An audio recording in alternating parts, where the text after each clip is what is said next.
For all the latest on the SaWGuy podcast, be sure to subscribe and don't forget that bell icon.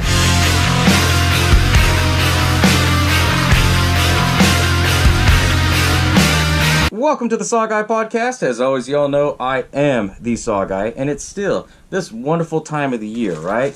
We all know what time it is. But you know what? I don't say it's still love in the air. Fuck that noise. It's still about the horror in the air, right? And you're joining me for episode 45 on the cult classic, Valentine. So without further ado, let's get this show started. Hello, and welcome to the SaWGuy podcast. I ain't no fucking clown.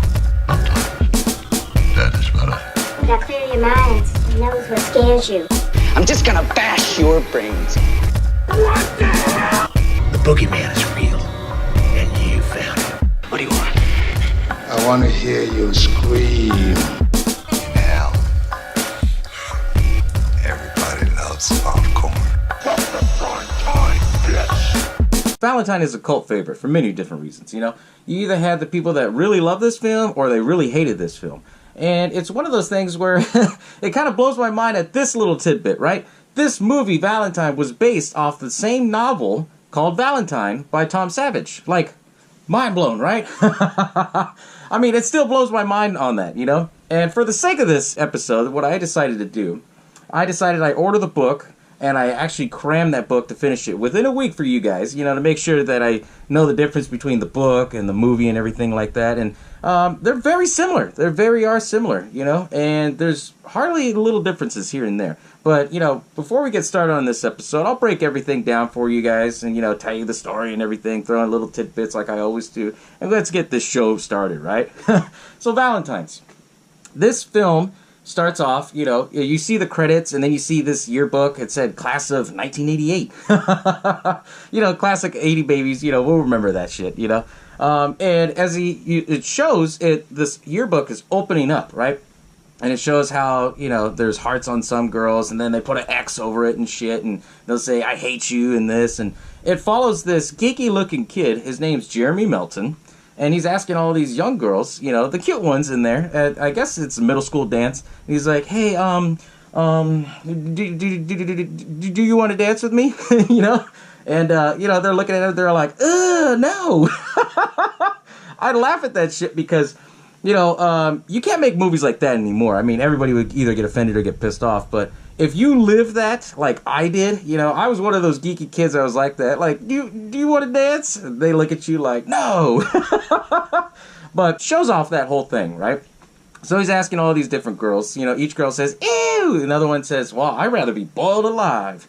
Another one's like, in your dreams, you know, because they had to follow the stereotype of 80s catchphrase, you know. And he finally gets to this one girl, and she goes, well, maybe. And Maybe then he's like, later, oh, okay, I'll come back, you know. Maybe later. And then and then this is what this kid does. He goes to another girl, and he says, hey, do you want to dance? And he's talking to this girl in the bleachers, right? And she's sitting there, and you could tell that she's one of those girls that doesn't fit in. She's not one of the cute ones or anything.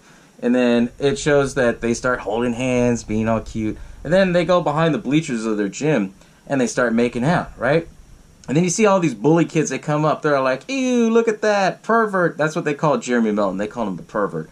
They said, ew, pervert's making out with Buffalo. And Buffalo was meant for the big girl that he was making out. Her name was Dorothy. And I was just like, what the fuck? You can't say this shit no more in modern movies now these days. It's crazy, you know? But anyways, she didn't want to look like she was making out with that guy, so she's like, no, get off of me. He attacked me. And then they showed that the bullies are like, pervert attacked Buffalo. Let's get him. So they basically go after Jeremy Melton, and they're pulling his clothes off, and he's butt-ass naked, like in his underwear. It's his underoos, I guess. And they start kicking the shit out of him. And then the film just starts, right? I thought it was kind of an interesting take on it because the book is very similar to that. It doesn't describe it word for word or the scene, but it builds up the anticipation on that, right? And so the movie kicks off. You see one of the girls, her name was Shelly. She's on a date with this guy. His name is Jason Marquette. He's one of those rich, stuck-up kind of guys, and, you know, he's Mr. Perfect, I guess, right?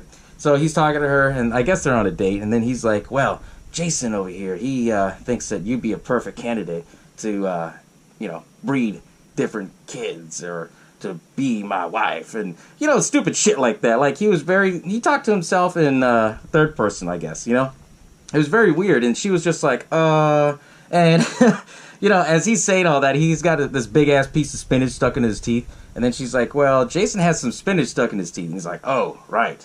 He pulls it out and he fucking eats it in front of her. I was like, dude, that's disgusting as hell, man. That's rule number 1 on a date. You never fucking have shit in your teeth. You always got to make sure your teeth is brushed at least. I mean, come on now, right? So anyways, as they're talking, he starts to tell her, so what do you think? And she's like, I got stuff to do for school, because she was going to school to become a doctor, right? And he's like, oh, well, too bad. So she basically says, check, and they get the check. And then, instead of him being the gentleman, he ended up pulling the douchey thing of like, well, oh, this is expensive. So I only had the chicken and the salad. You had this, you had that. She's like, right. Pulls out her purse. She pays her half and shit. And then as she's leaving, he's basically like, well, don't I get a kiss? It's Valentine's coming up, And she's like, oh, no. She goes, if anything, you need psychiatric help. I'm not a doctor yet, but you need the help, like, quick. So she walks away, and then he's still there. He turns around, and he sees this other chick, and then he's like, hey, Jason likes your dress. I thought it was kind of creepy, but I thought it was cool because they use the name Jason. It's a wink towards Jason Voorhees. Most horror movies, they do that, or they used to do that. Some still do. I mean, it's hit and miss, right? So it follows Shelly. She goes into her medical lab, and I thought this was fucking weird because I went to medical school. They had her do it like in the middle of the fucking night, where it's the day before her test, and she has to dissect her cadaver. She's called it a corpse, and I'm gonna kind of nerd out a little bit on some of these things. Like, that's not a corpse; it's a cadaver. Come on, get it right, But anyways, it shows that she gets there. She hears a noise. She sees some other kid. He's walking out, and he's like, "You gonna be okay?" "Yeah, I'm fine. I'm just gonna go work on my corpse." And she didn't say cadaver, like I said. So she goes back there. She pulls out the scalpel, and she's gonna make the incision. And what I thought was funny, she's like, "Oh, I'm gonna do a transverse cut." Transverse means left to right, right? But as she's cutting, it's going from top to bottom. That's called a sagittal midline cut. And I was just like, oh my god, they botched the fuck out of this. As that's happening, she sees the stomach move, and then she starts hearing noises. She turns, comes back, and then all of a sudden the body's gone, and she's like, what the fuck? And then all of a sudden, she sees this guy who's, coming after her. And he's dressed in this Cupid mask. They call it a Cherub mask. They don't call it Cupid. I know, I've always called it Cupid. To me, it's Cupid, right? So anyways, she sees him. He's coming after her. She's trying to run and shit. She knocks him out, and then she's running down the hallway. She goes in a room, and she ends up screwing herself over because they're all like dead bodies in bags, right? So she thought, okay, I'm going to hide. So she runs inside the body bag, zips it up, and he sees that she's not in there, but he sees all these body bags. So the first 2 he opens up.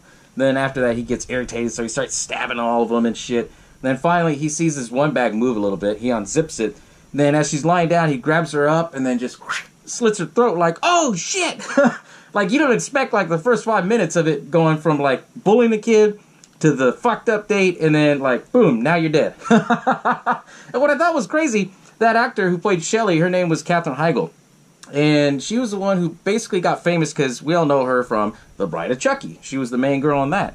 And she was only in this film like 5 minutes, but, I mean, it kind of boosted up her career a little bit, Later on, she regretted doing the role. I don't know why. I mean, you got your start in horror films, lady. Come on now. But anyways, in the next scene, they showed that it shows the 2 other girls that basically, blew off Jeremy Melton.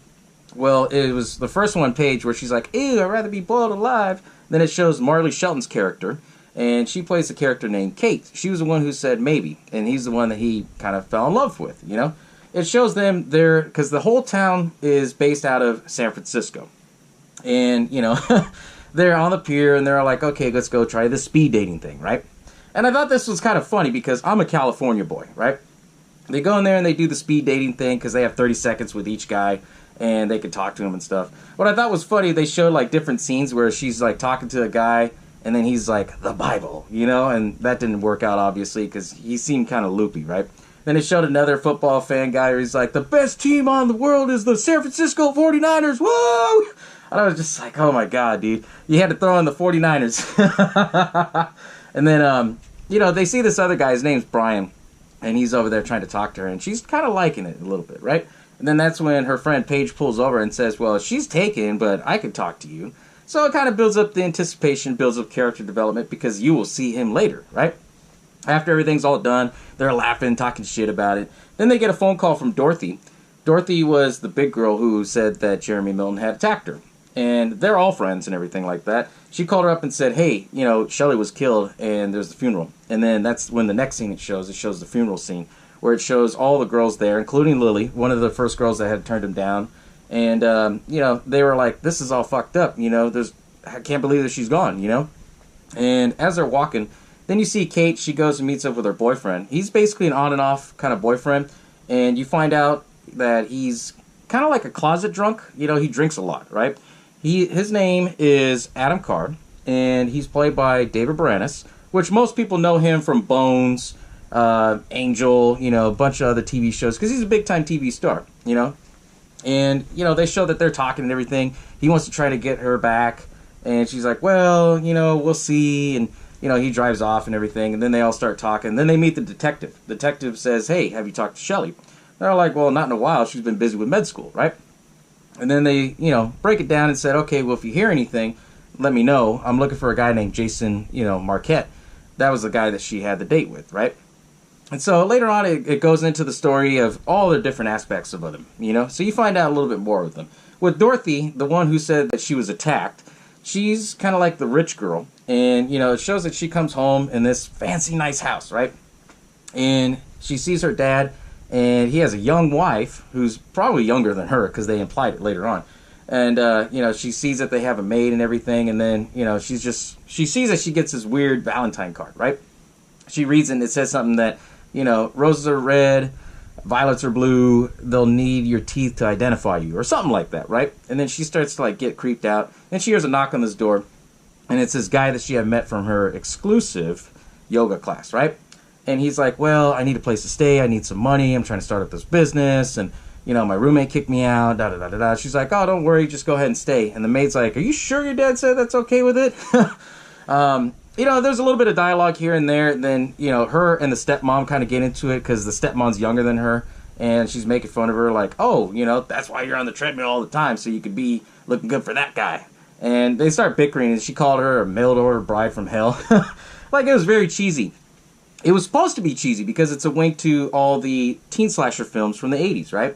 And as that's going on, then you find out little bits of other people. You find out little bits of, like, the other girls of what's going on in their life, you know? Like Marley Shelton's character, Kate. You know, she works, you know, as, I guess you could say, as a newspaper writer.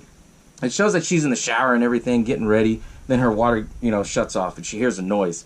Then, you know, she tries to call the supervisor, or I guess you could say the superintendent. You know, the guys that come in and fix the shit in your apartments and stuff. And, you know, the water was out, so she's like, ah, fuck. So she goes in, and it shows that she dips her hair in the fucking toilet. You know, rinse it out. I mean, hey, you got to do what you got to do if you're running late, right? And then she hears this noise, and then she goes outside, you know, to her front part of her apartment. She sees the doors open. So she goes out there, and then she hears this elevator keeps dinging. Ding, ding, ding. And then all of a sudden she looks down, and it's the fucking Cherub mask. It's weird, right? Then she sees her neighbor, and he's like, hey, Kate, you want to be my mate? Hi, Gary. You could be my date. You know? He was a fucking weirdo. He was her neighbor, and she's like, no. And then later on, it shows, what's her name? Denise Richards' character. Her name is Paige. And then it shows the other character. Her name is Lilly, who's actually played by Jessica Caffell, I guess you could say. I might have botched that. Sorry. But Lilly and Paige, you know, I guess they live together. And, you know, they're hanging out at their apartment and stuff, and then they hear this knock on the door. They see that it's a box of, you know, hard chocolates. They see that, you know, there's a note on there, and it said, you know, signed JM, right? She opens, and she's like, well, it's got to be you, Paige. I mean, you're the one that's covered the whole alphabet on everybody. You know, there's a lot of cheesy 80s, like, lines in here. It was pretty cool. So she goes and gets the candy heart box, opens it up, right? She sees it's all chocolate and everything. She bites into it. It's fucking maggots! Oh! That's fucking sick, you know? And then all of a sudden, it shows that she's like spitting it out. She's like, ooh! It was fucking, you know, overdone, but hey, it was funny, you know? And then there's discussing, like, who's JM? They're trying to figure it out. And then they start joking. Maybe it's Jeremy Milton, the kid that we fucked with in 6th grade. No, it can't be him, right? Then it shows that they go to this art exhibit, right?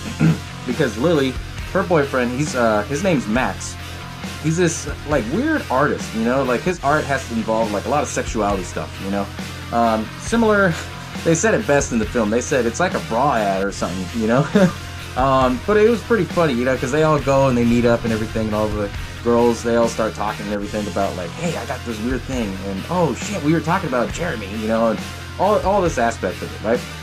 And then as they're talking, then, you know, Max is like, okay, let's split this up, you know, guys on one side, girls on the other, you know, and enjoy your blind date. And I guess it was an art exhibit for Valentine's Day and shit.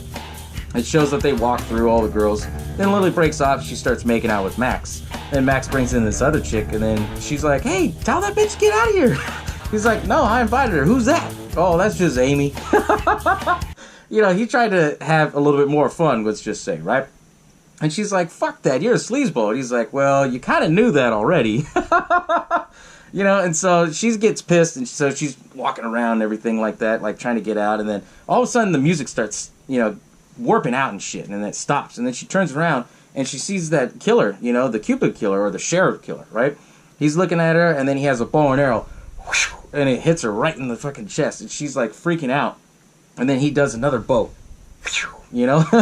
Another one, right? Goes right through her, and the second one. And then she hits the emergency exit, like leaning out on the fucking rail. And then he pulls it back, and then it shows his nose is bleeding. And then that's the third shot that hits her. She falls all the way down in the center. Whack! Right into the fucking trash can, and then it closes shut. I was like, oh shit, this is a pretty cool kill.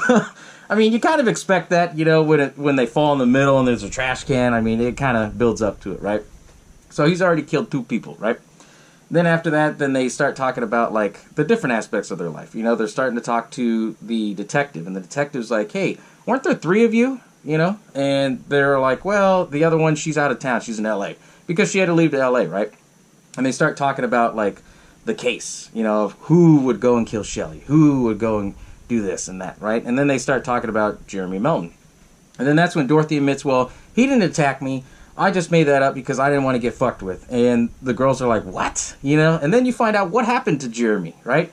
After everything had all happened, you know, the detective Vaughn, he went through and did research, and he said, well, after he got kicked out of the school, he went to reform school. Then he went to, you know, juvenile hall. Then he went to a mental institution. And now he's gone, you know? They have no picture of him, so they're showing, like, different pictures of what he could look like, you know, without plastic surgery. And all the girls are like, doesn't ring a bell, I've never seen that. And you know what, that was funny. Kid's like, do you have a more recent picture of him? Then he looks at her like, bitch, what? If we had a newer picture, would we be looking at that? You know, there's so many little different tidbits that I thought was kind of funny with it, you know? Because they'll never make a horror film exactly like this, which is why I call it a cult favorite, you know? It's a cult favorite of mine because, you know, obviously I saw that shit in high school, but there's so many different rules that it follows to be a teen slasher, right? So after all that goes down, then he tells Paige, hey, do you have any boyfriends? And she's like, no. Then he asks Kate. Kate says, well, I know my boyfriend. We're kind of on and off and everything, and I know his family. And then he asks Dorothy. And Dorothy, you know, at this point, Dorothy's already with the guy, Campbell, the guy who's from her yoga class, right? And, you know, they basically corner her into they basically interrogate her into a corner where they're like, okay, well, how long have you known him? Oh, just a month. And then the girls are like, you let this guy move in with you after a month? She's like, well, you let guys inside your pants and you don't even know their last name. She's like, wow, you don't have to be a bitch about it, you know?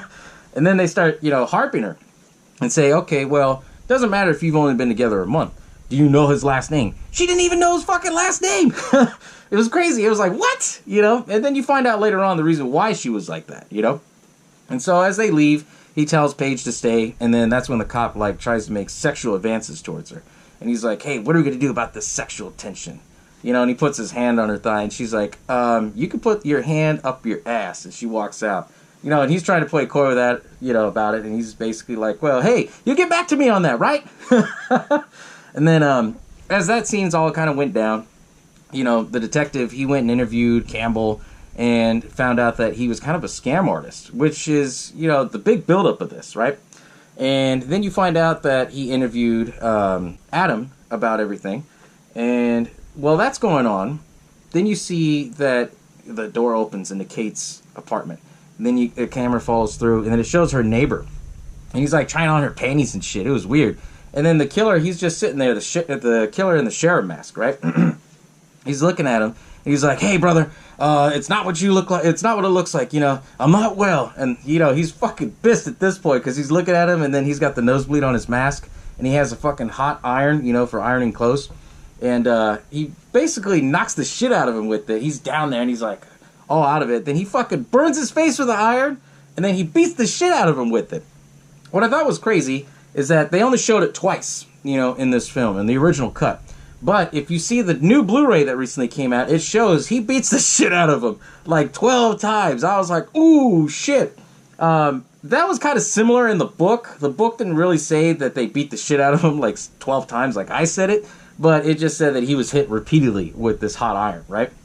And so after all that's done, then you see Kate coming back, and then, you know, you see her boyfriend there, you know, Adam, and they're talking and everything. And then she basically said, okay, well, I got you a Valentine, because he gave her something small for a Valentine. She gave him an IOU, right? And he's like, okay, I guess I'll see you later. She goes to her apartment, and she sees that her iron is all nicely folded up, right? Then she's like, what the fuck? And then all of a sudden, she gets the iron because she hears a noise, and it ends up being Paige. I guess they were really close friends, that they would go to their houses and had keys to each other's place. Like, what the fuck? Then they start talking, and then that's when Dorothy called and was, you know, kind of being a bitch, because she was just like, well, they go and took my man Campbell, and they didn't question Adam. You go back and forth about how he's a drunk and how he's not a drunk. And, you know, they built all this dialogue to it, right? And then they said, okay, well, if you feel bad, take care of the guy, you know? Then they hang up, and then they thought that she called back. And then that's when the detective's like, hey, couldn't find anything on Jeremy. Just be careful, though. If there's anything, you know, that you guys need, let me know. And then it builds up to how Dorothy's having this big-ass party, right? And it's the day of the party because it's Valentine's, right? And then it shows how she's talking to Campbell and everything. She apologized. She got him a nice, fancy-ass watch. And then, you know, then they go to the bedroom, have a little bit of fun. But then they imply that he, that he couldn't hang, you know? They imply that he couldn't hang at all. And I thought it was funny with that, you know? Because of the fact of, you know, he's all telling her, well, I'm sorry, it's been a long time. She's like, don't worry, I'm just going to go in the shower. It shows she's in the shower, she gets done. You know, he gives her a gift of, like, this Cupid necklace. And then she's like, you're going to come back for the party, right? He's like, yeah, I'll come back. I just got some shit that I got to do. So it shows that he's, like, in this... You got to remember, this is a big-ass house. It's like a mansion. He's, like, in the pool area, and he's on the cell phone. And he's basically describing, you know, all of her dad's information. He's trying to wipe out his account and try to transfer it into his account. And, you know, that's where he stumbles, you know, because they asked him, okay, well, where were you born? He's like, what? In, I guess, San Francisco. They're like, just transfer the fucking funds. And then that's when Dorothy called him on the intercom. Hey, the pilot went out. Can you fix that? And, you know, at this point, his asshole colors are coming out. And he's like, yeah, I got it. God damn it. Now I'm on the part of the staff. And it shows he goes down in the basement. And he sees, like, the water heater and everything. If you don't know what a water heater is or how to light a pilot, that's some scary shit. You know, you got to do it with a match and do it, like, fucking far away. Otherwise, it just, you know, you look like Freddy Krueger, right? So he goes down there. All the light blows out and shit, right? So he's like, all right, he lights it. And then, as you see in the corner, you see the Cherub killer. He's right behind him, right? He lights the pilot and puts it all back in. He's like, all right, well, I guess that deserves a Porsche. Then that's when the Cherub killer comes up, hits him with an axe, you know, hits him in the back, and he's done for, right? Then it builds into, now here, the party kicks off, right? The party's kicking off, and it shows that all these caterers and everything, they're all, you know, making the fancy food. Because you got to remember, Dorothy is well off, you know. She's paying for all of this shit, right? It shows that everyone's having fun, good time. Kate goes in there, she sees Paige. Paige tells her, yeah, I got a date with Brian. He should be coming up soon. They go and they see Dorothy, and Dorothy's just sitting there eating a plate of buffalo wings. And Kate's trying to talk to her, and then, you know, Dorothy's telling her, well, I'm not stupid. I know when I'm getting dumped, you know. Adam comes in, they start talking. And then she's like, well, I guess everything's all perfect. So she storms out, you know. Kind of like the spoiled child syndrome, I guess, you know. And then it builds up to where you see this one chick, she sneaks into the party. Now, this is the same chick that saw Campbell at the art show. And she's like trying to call him out for being a con man, taking her money and shit. And then, you know, she starts to go and see Dorothy. And then that's when the two other girls, you know, Kate and Paige, they're like, what the hell are you doing here? They're all like, well, I'm here to tell you that he stole my necklace and you're wearing it, and he doesn't love you, he loves your trust fund. You know, she's trying to warn her. And then they said, nope, they kicked her out. And then that's when they start saying, well, this party sucks, you know. And then that's when Paige meets up with this dude named Brian. Brian was one of the guys from the beginning of the film that they speed dated, right? He comes and he's like, oh, I like your wiggle. I like the way you move. I got a surprise for you. Let's go upstairs, right? And I thought this was funny because this was in the book, too.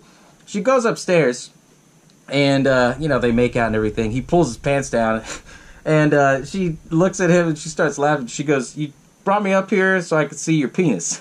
And he's like, aren't you going to wax it? I mean, I thought it was kind of stupid, but that was in the book. That's what was in the book. Trust me, I read this fucking book twice this whole week, man. I'm not going to lie. And then she's like, okay. So she plays along with it. She ties him up and everything, blindfolds him. And then he's trying to tell her, you know, hey, I always knew that you're kind of kinky and everything. And she's like, you still want me to wax you? And he's like, yeah. So she gets like one of the candles with hella wax and she pours it all over on him. Oh, man, fucking burn. And she walked out. And afterwards, you know, her and Kate, they meet up. And then she's like, okay, well, I'm going to go in the hot tub because they have a hot tub in the house, right? So she goes into the hot tub. And then Kate, she walks in on Adam. And you got to remember, he is a drunk. He's an alcoholic. And he was promising her that, hey, I don't drink, I don't do this. They went on a couple dates where they didn't drink and shit. And then she walks in on him drinking like, you know, 5 or 6, you know, glasses of champagne. He's just chugging them. She's like, well, I guess I have your answer at the end of that glass right there. He's like, no, it's nothing like that. It's nothing like that. So they're kind of bickering. Then it shows that, you know, Paige is going into the hot tub. She's by herself. It's kind of, you know, enclosed and shit, like in a patio. And she starts hearing noises. And then all of a sudden she turns around. She sees that there's the bottle of champagne that she was drinking. There's a rose next to it. And so there's all these bushes and shit. She gets out of the tub and she's like, okay, who wants to be my Valentine? Get the fuck out of here. You know? She was getting pissed because no one was owning up to it. She goes over there and looks in the bushes. Didn't see anything. She turns around. It's the Cherub killer. He fucking picks her up and throws her in the fucking hot tub. As he throws her in the hot tub, she hits her head and knocks out a little bit, right? Then I guess they had a glass cover. It's plastic, like acrylic. So he closes it, locks it. So there's like that much room of air. So she's like putting her head up and screaming, help, help, you know, trying to breathe. And then here he has this big ass drill. It's an impact drill. And I know it's an impact drill because it's got that power to fucking tear through anything, you know? So he has a fucking long drill bit like this long, you know, trying to get at her, you know, trying to like torture her in a way, right? And so he stops for a second so she could breathe through on one of the little holes. And then that's when he, you know, makes another hole, gets her in the arm. And so she like gets, you know, it slices the shit out of her arm. So she's like, oh, and swimming around. And then that's when he's like, all right, fuck this. Opens it up, and it's plugged into the wall as it's still going. He throws it in the water, and she fucking electrocutes and shit. I was like, whoa, okay, this is a pretty cool death scene right here. I like this one. And, well, when that was going on, then all of a sudden, all the lights for the party, everything died because, you know, she got shocked. So everyone's like, this party blows, so everybody all leaves, like, super quick and everything. And then that's when her and Dorothy kind of meet up. And then Dorothy, you know, kind of had this attitude where she's like, oh, you've all always made fun of me because I was fat. Now that I finally get somebody good, you all want to take that away from me. Oh, you know, being stupid, right? And then when she leaves, it's just Kate by herself kind of looking all around. And then all of a sudden, you know, she sees Adam. And he's kind of coming up to her and saying, baby, I need you to dance with me. And she's freaking out because this whole movie implies who's the killer, who's the killer, who's the killer, right? And so she starts talking to him and everything. And, you know, she starts dancing. Then she kicks him in the nuts and shit. And then that's when she runs outside, and the detective was supposed to be at the party. She goes and sees that the detective's phone is going off, and then she goes and sees his head pops out of the fucking pond with the IOU that she gave her boyfriend Adam. And then that's where she starts to develop this fear for him, right? She starts running all around. She goes downstairs to the house, and she sees that the lady who accused Campbell of taking her shit, she came back in, and she gets killed by the sheriff, you know, because he slams her face right through the fucking broken glass from a shower from the sauna. And, you know, then you find out that the sheriff, he killed the maid, Millie. That was her name. But what was crazy is that they didn't show that. You know, that wasn't in the featured cut. And so it shows this good back and forth where, Adam's trying to chase after her, trying to tell her, hey, I'm here for you, I'm here for you. He's kind of playing like the obsessed best friend. And then all of a sudden, that's when the sheriff comes out and is just like, oh, right? And as, they roll down the stairs, then all of a sudden, I guess Kate, she had grabbed a gun, and then she had dropped it as going down. Then Adam comes up right behind her and picks up the gun and shoots the sheriff because he wakes up. Boom, boom, boom, boom, boom, boom, boom, right? And all of a sudden, she starts breaking down. She's like, I'm sorry, I didn't mean to kick you in the groins. I didn't know. And he's like, no, it's okay, it's okay. So he plays this off like, okay, who's this sheriff? And then they pull the mask off. Whew, and it ends up being Dorothy, right?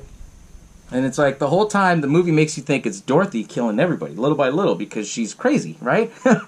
Then it shows that he calls the cops, and then he's holding Kate, and she's like, I'll never leave you. And he's like, okay, And as the movie ends, it shows there's blood dripping, like on her face, on the side, kind of like a tear. And then all of a sudden, it shows that he's like holding her, and then it shows his fucking nose is bleeding. It's like, whoa, that was a big fucking twist. Like, you didn't even expect that. So the whole time, Adam wasn't Adam. Adam was Jeremy Melton. He just legally changed his name, and he built this whole plot revenge to come back to get after all these girls, and he found love and took care of the one that was nice to him. Whoa, right? I mean, that blows my mind. But it's a great revenge story. It really was. And the book did the film justice because the book was exactly similar to the same as the movie. I mean, there's a little bit of difference, here and there. It didn't get as violent as some of the movie scenes, and if it did, it just said, oh, it repeatedly happened, that's how books are, But it's interesting to find out that this movie is such an underrated classic. I mean, for the time, as I said, when it came out in 2001, there was a lot of shit going on in 2001. Obviously, the big thing that happened that year. And then it just, like, it kind of fell off a little bit, And everybody forgot about this film. Then you have, some actors that came out and said that they regret doing this film and all that. And but it's a great film. I mean, there's nothing to be ashamed of. I mean, it's your stereotypical teen slasher horror film. That's what it is, But what I thought was cool about this film, they kept it, as close as they can to the book, but they kind of threw in some features into there that kind of make it, like, modernized, right? So everything happened in 1988, right? Well, the story takes place 13 years later, and he builds up his revenge. So if they're in 6th grade and it's 13 years later, they were supposed to be around 23, 24 age range, But, I mean, they kept that true life into that aspect of it, And what's kind of crazy about this film is that this film was shot super quick. They shot it in 42 days, and most of the actors, they were done within a week. Like Katherine Heigl, for the few scenes she was in, she shot it in 2 days. She was done. David Boreanaz, he played the main character, the killer. He shot his, I think, within a week. But it was a pretty interesting film. It really is. And this film holds one record, actually. The record that this film holds is that it had a teaser trailer. And actually, I should scratch that. It's 2 records, right?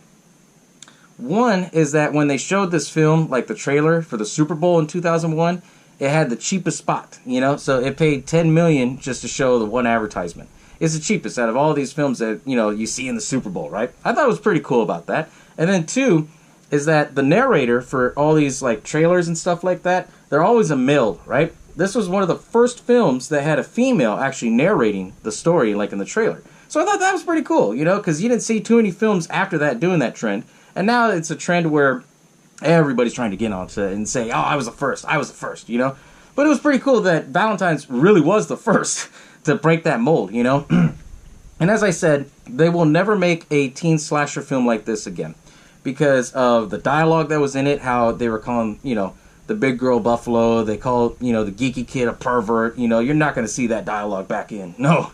I mean, everybody would get offended now these days, And rightfully so, because, I mean, that's really harsh, And then the fact of, modern technology at the time wasn't super big like how it is now. Like, you could check everything off your phone now, Back in the day, you had the regular flip phones. You didn't even have the razor yet, So that kind of changed up a little bit of the aspect of it, which is why you'll never see another teen slasher film like this. But like I said, it's a very unique film. It's one of those holiday horror films that people tend to forget about, I did for a while when I first saw this. I saw this actually when I was in high school. I was one of the first ones to go see this in the theaters, you know. And when I saw it, I thought, oh, this is a badass film. But what was disappointing to me as a young teenage boy is the fact that, you know, in the book, there was no cursing, but like one or two like fucks in there, you know. And then not only that, this film showed no nudity.